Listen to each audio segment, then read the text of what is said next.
Hi there, and welcome to the Skylight Books author reading series. If you'd like to learn more about us and our many upcoming author events, please visit skylightbooks.com, where you can browse our inventory, buy books, and join our Friends with Benefits Club. You can also follow us on Twitter, Tumblr, and Facebook. To speak to a real live bookseller like me, please call 323-660-1175. Thanks for your support, and enjoy.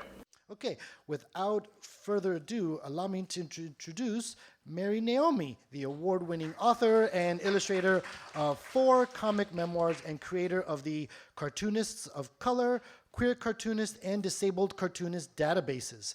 She co-hosts the podcast Ask Bi Girls with Myriam Gurba, and she lives in Los Angeles with her husband, the aforementioned Gary, and many, 7, cats and dogs. Please visit her website at MariNaomi.com.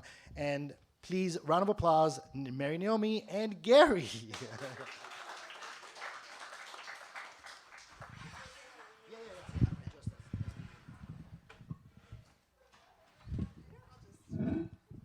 want to pull it out?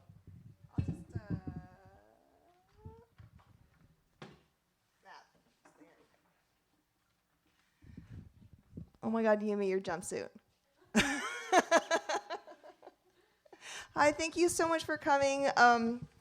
This is going to be a little impromptu because we just found out Myriam was sick yesterday, so I gave Gary a list of talking points we could talk about. We've been together for 1 billion years, since 2007, and so he's been here since the inception of all of these books. He's always the first one to read it. Last night, he, bless him, read the whole trilogy all the way through. We had some drinks. It was good. So first of all, I'm going to show you this quick slideshow just to give you an idea what the book looks like. I'll tell you just a little bit about it before we start our conversation. And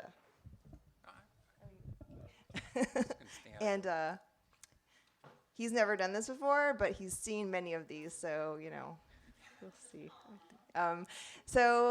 So Losing the Girl was the first book out of the trilogy. There's the cover. I started writing and drawing it in 2009. So I hadn't had my first book published yet. At the time, I was pitching my first book, which was Kiss and Tell, A Romantic Resume, which is a memoir about my sex life as a teenager that Kiyoshi's young children should read. Sorry, Kiyoshi. And one of the people I pitched to asked if I'd be willing to do young adult. And I said, I don't know, I've never read young adult before. And so they sent me a box full of young adult books. And I thought, okay, I could do this. And I came up with a story. It was the first time, well, it's not the first time I'd written fiction, but this is the first time I've ever been published. My fiction has ever been published. And this one came out 3 years ago. And each subsequent year is a new book. And so finally the trilogy is over. And it's a character study pretty much of these teenagers. The conceit of the book, well, it's fiction, but a lot of it was based off of things that were happening to me that I wasn't ready to write about yet at the time, which I guess probably is all fiction if you think about it.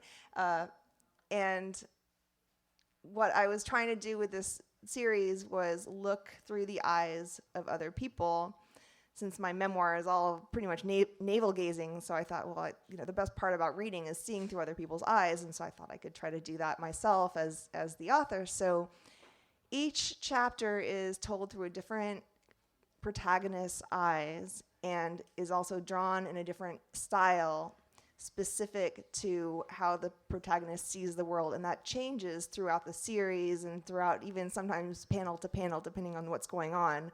So I'll just show this is Nigel Jones, and so here's him talking with a girl that he likes. Her name is Emily, and so this is kind of how he sees her. Her font is a little curly because he sees her as kind of girly, fancy, and he sees himself as many of the protagonists do, as the center of their own personal movie. So a lot of times they'll kind of envision themselves with a plain font. It's really nerdy. I told him to stop me if I start talking about fonts too much. Anyway, so that's why she's got cursive in her font. She's half Japanese like me, and through his eyes, she's what I imagine a lot of people I went to school with kind of exoticized me, so she looks a little more exoticized, whereas when you see her in her own eyes, she just looks like normal. So she's kind of calling him on his stuff here.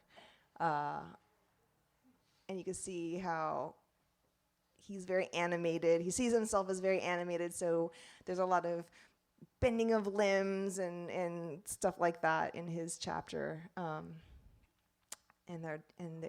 He's basically talking about his messed up home life and blah, blah, blah. It's what teenagers, when I grew up, what we were doing.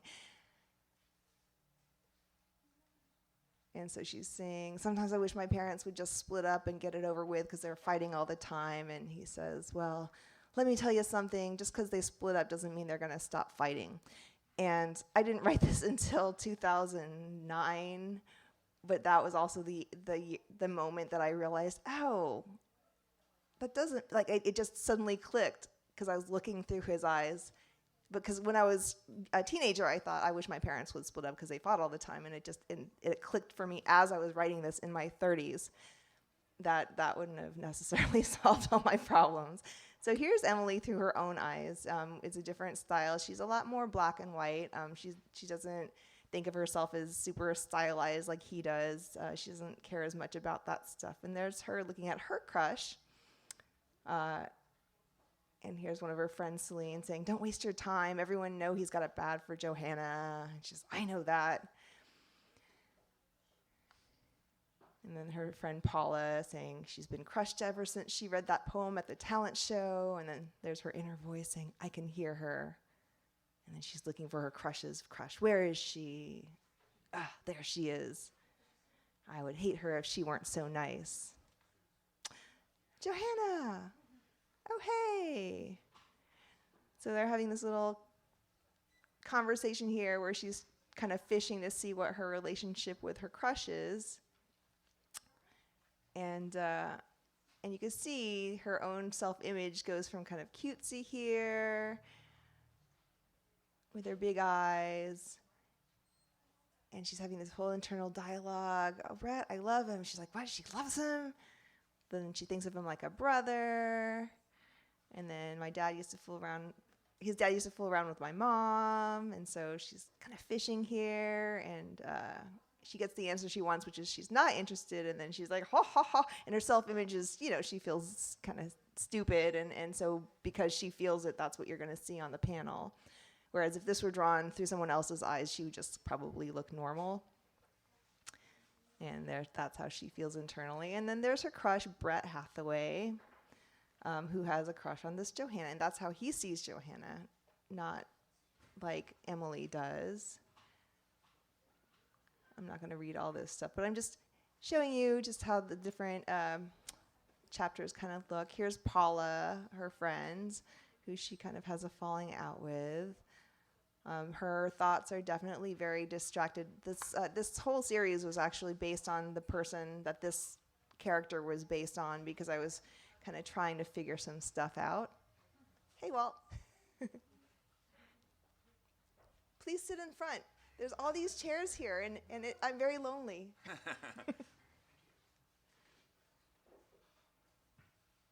Plenty of front row chairs. And so here's how she sees her friend Emily. And this is how she sees herself when she's not feeling good about herself, Paula.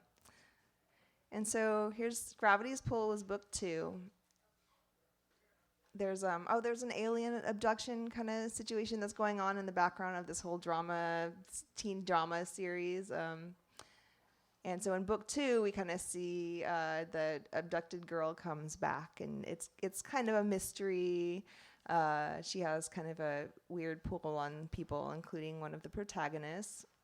And then we see Paula and Johanna again. Here's another scene from Brett in book 2. Here's Emily in book 2. as she kind of grows as a character, she starts to see things more in black and white, out of black and white, more shades of gray, and so you reflects in how you see what she sees. Hey, Steph. Hey, Matt.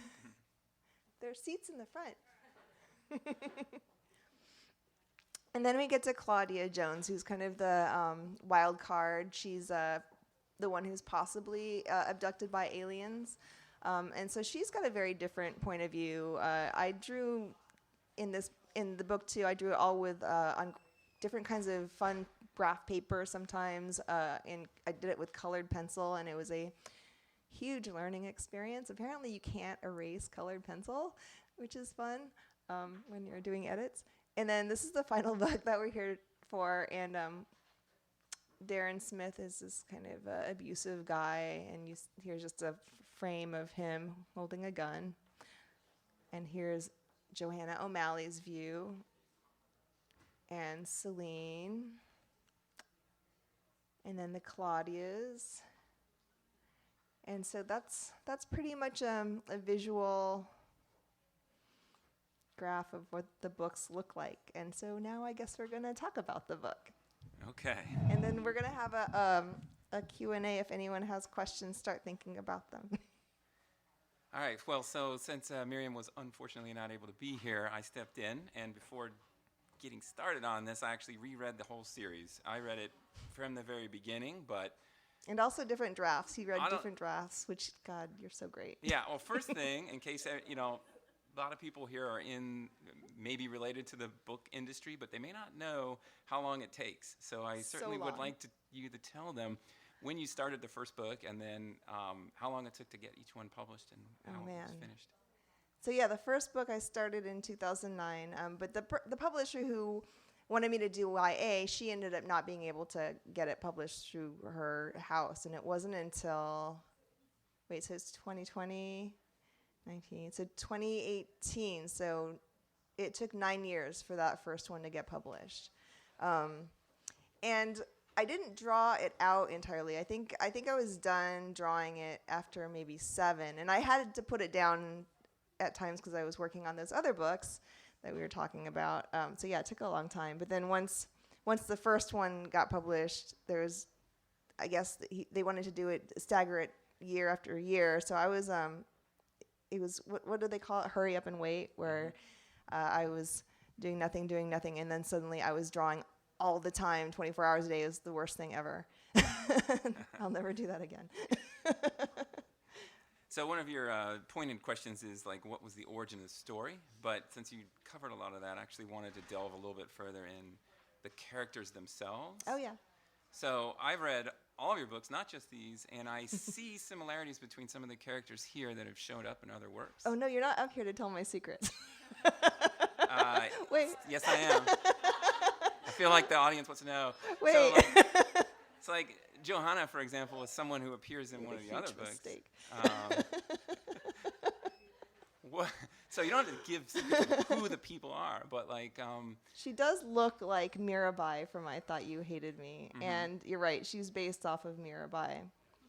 Although Mirabai is not a lesbian, although I used to wonder if she was. So. Yeah, so this is sort of like fictionalized versions of Absolutely. these people. Yeah, and some of them I noticed are bits and pieces of people that haven't shown up in books before, but that I know personally. So I know you're drawing from real world on that. Yeah. Well, Nigel is based off of 2 boys I dated in high school, and one looks like him and the other one does not. But I just they both have the same name. Oh wait, no, those were other ones. Anyway, they're based on 2 guys, so. I kind of actually wanted to talk about representation a little bit and drawing, seeing me, a Japanese American mixed race woman / non-binary, whatever, drawing a black teenage boy was definitely, I didn't realize until I was in the middle of it, oh no, what am I doing?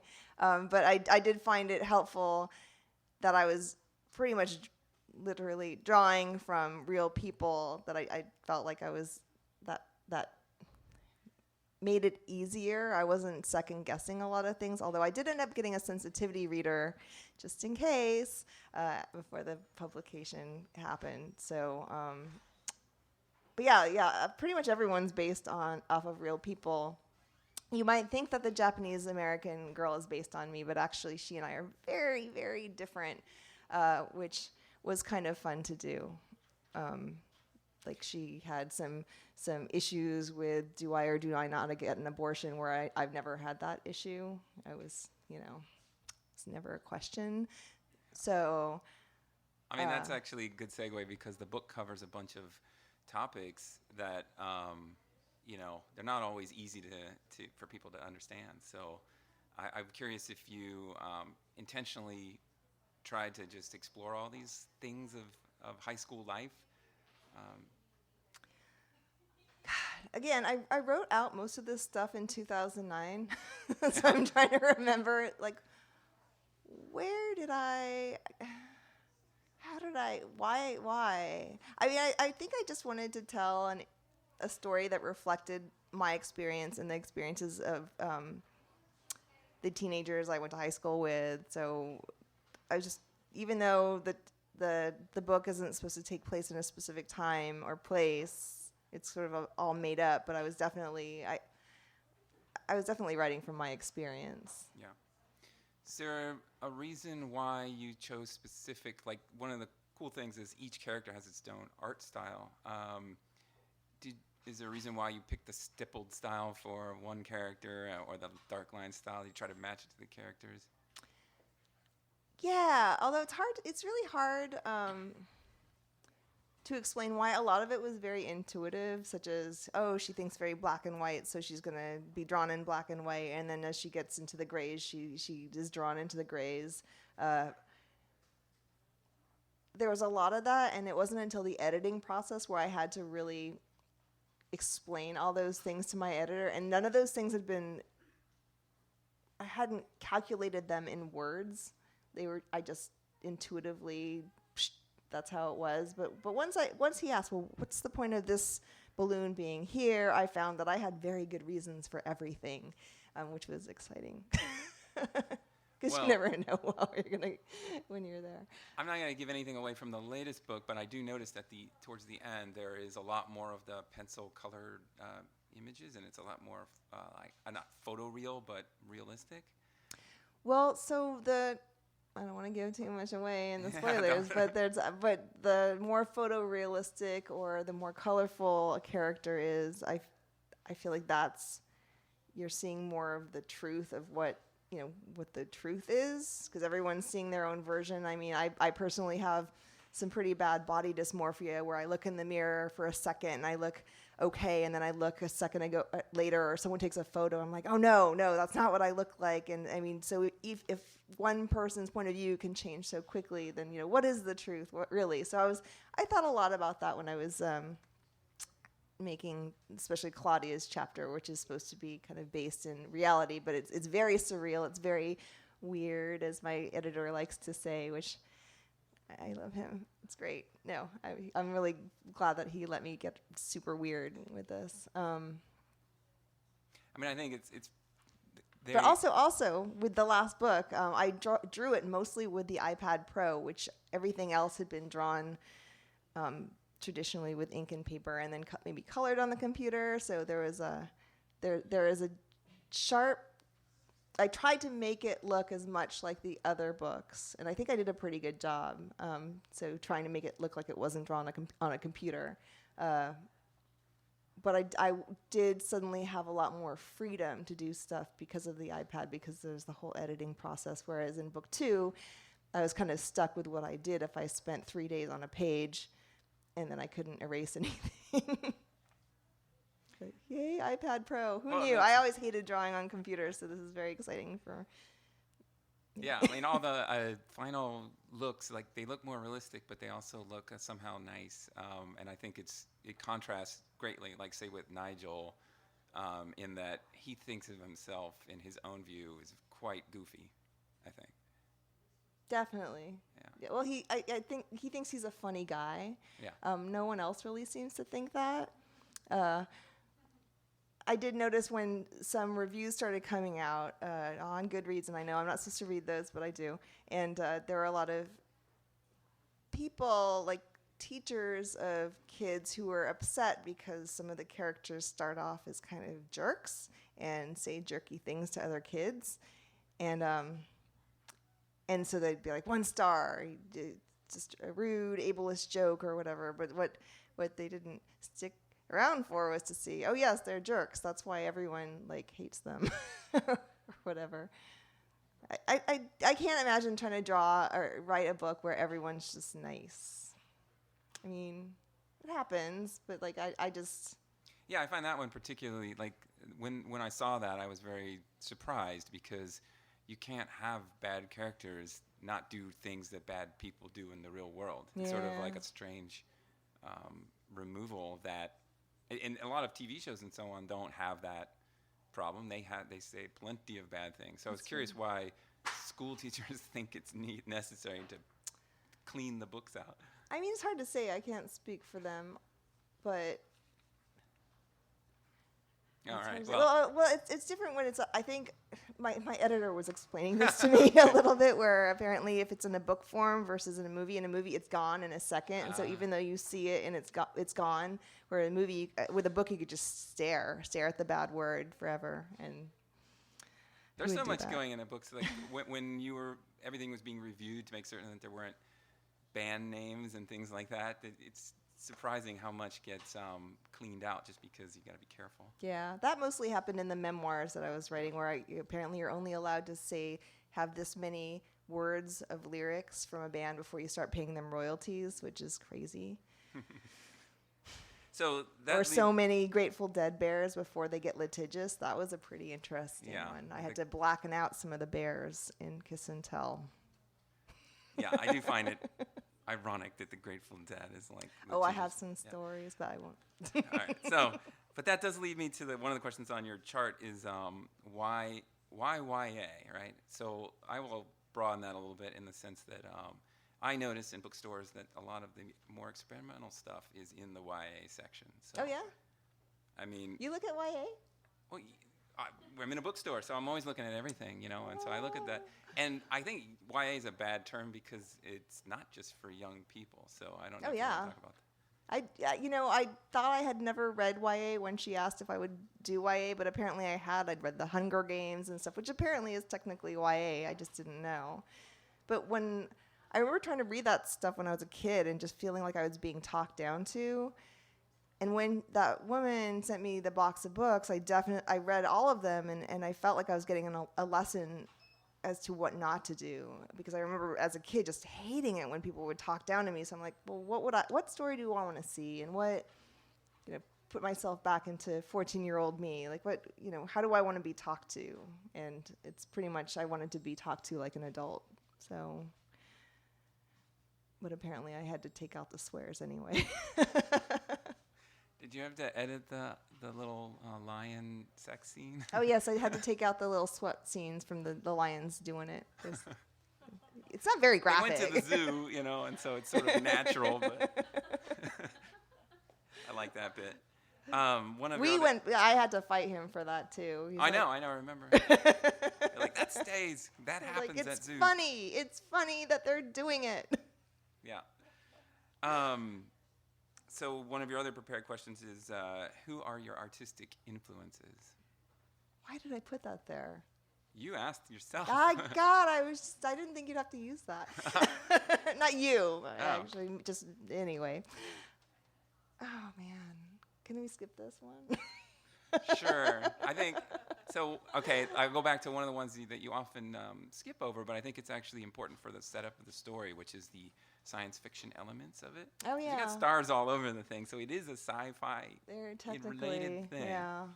But I remember one of the reasons you wanted to do that was to have the characters be in some kind of mystery, but also their phones wouldn't work and things like that. That's true.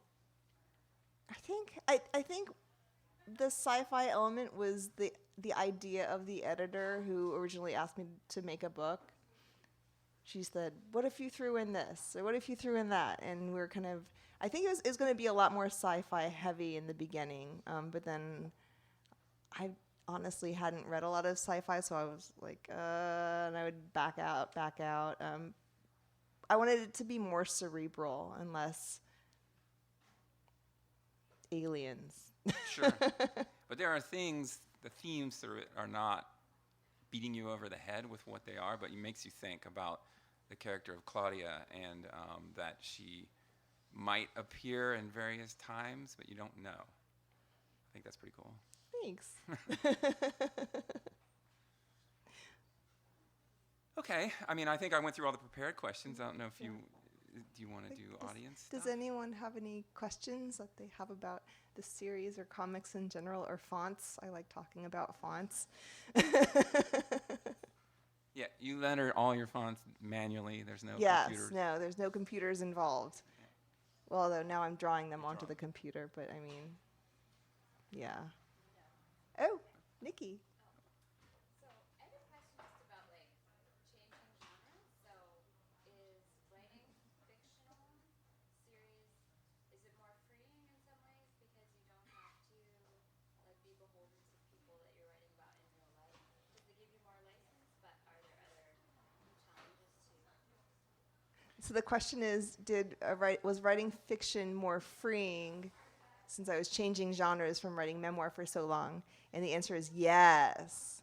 Yes. So I'll go a little bit more into the backstory of this story. At the time, I had, I wouldn't call her an enemy, but there was someone who had been my friend who'd done horrible things to me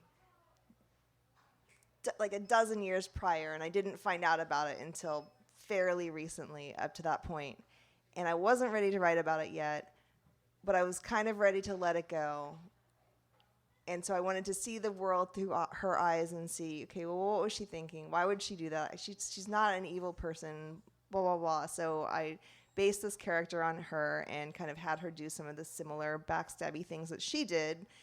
And so I just got to play around in her head for a while. And yeah, I didn't really have to, it was nice because I didn't have to answer to her. You know, when you're drawing someone or including a real person in a story, I generally like to let them know so that I don't get an angry phone call in the middle of the night or whatever, angry email or person in my front door. So yeah, it was amazing. And the best part was like, the more I got into it, the less the character was her. Like it stopped being her and it started being its own character, which I think started happening in book 2, which was very exciting because I'm like, oh, am I over it? I wasn't over it. But the book was taking a life in its own, which was great. And so, yeah, it was super fun. But it's also really intimidating because when I'm drawing my own life, I know what the phone looked like or I know what the building looked like that I was in. But here I just had to start from scratch. I'm like, well, I guess I could base this on my high school or I can, create all new cars and or whatever. Like what house are they in? Okay, well, they're in a tract home. So I was looking up tract homes and there's a lot more work like when you're creating new architecture and stuff like that, which I'm working on a graphic novel right now where everything's new and not based on anything. And man, I'm spending a lot of time designing teacups. Yeah, I remember you had to ask someone about how to do an ollie in the drawings. Oh, yeah. One of my favorite scenes, which I probably should have put on here, but I didn't, is the girl Emily doing an ollie in high heels, which is of course ridiculous. But I couldn't get it, and I was like, what's an ollie exactly? And so I looked at a bunch of YouTube videos, and I finally sent it to my friend Tara, who's a skateboarder, my age. She's awesome, and she was pointing out the discrepancies, and I spent a lot of time on those 4 panels, but they turned out so well, and I'm really glad that I did, because, yeah, and now I know what an ollie is, and how I won't be able to do one. Yay. And this goes for, I guess, both nonfiction and fiction, but I'm curious about, like, what your, like, storyboarding kind of narrative building process is, especially spread out across, like, 3 books. And if that process varies, like in terms of like how you approach plot in a graphic novel versus a graphic memoir. Well, with this particular series, so the question is how did I plot everything out in storyboards and whatnot? Like this particular series, because I worked so closely with an editor the whole time, I did it how the industry wants it to be done, which is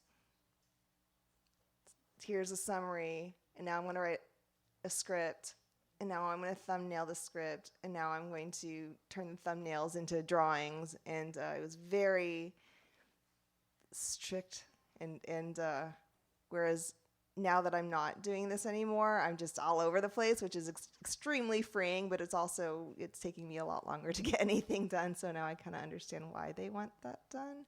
But yeah, I pretty much wrote everything out to begin, like, in 2009, like it all, and then I just sat there for a while, and then I started drawing things. I wrote everything out, and then I started experimenting with different styles.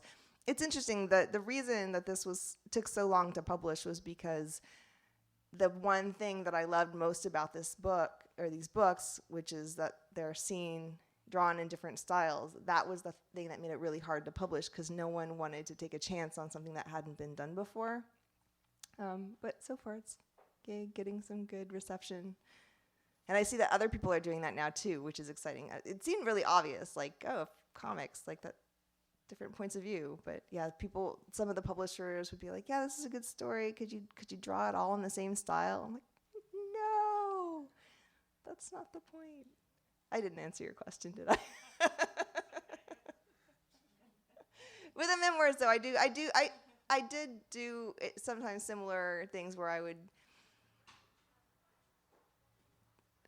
take the story, pare it down to its essentials, and then build it up.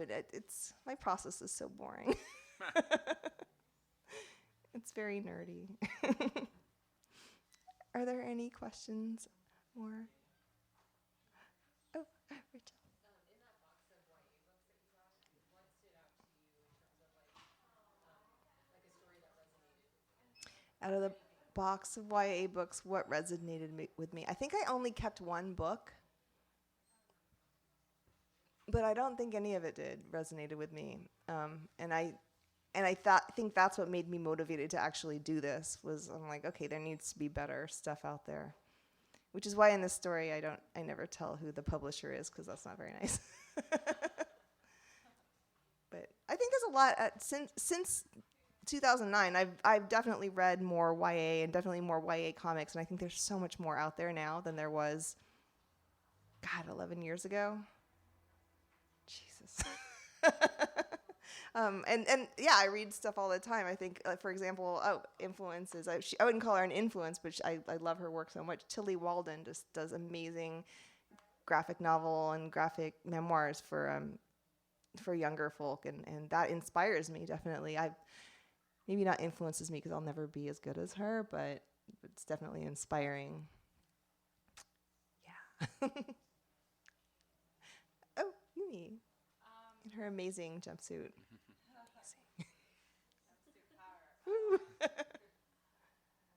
was wondering how you approached drawing teen fashion, because I know for myself, if I were to draw YA teens, there would just be the question of how to make, is it contemporary? Do you allude to current fashion trends, or do you keep it neutral? So I was curious what your approach was with teen fashion. How did I approach drawing teen fashion?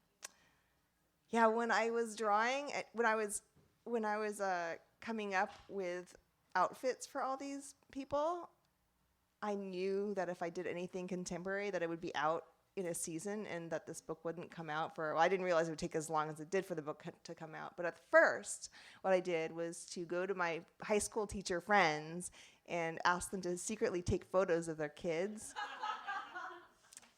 which they did. And their fashions were really boring. They were wearing a lot of sneakers and hoodies, which makes sense. But I wanted my teens to be a little more fashionable, so I just started inventing stuff. And I was kind of taking from things that I was already wearing. At one point in book 2, I stole a dress from Steph. And also in book 2, I stole Myriam Gurba's haircut for one of the characters. So I was taking things that I just thought just looked great, but I didn't want to date it too much because I don't want it.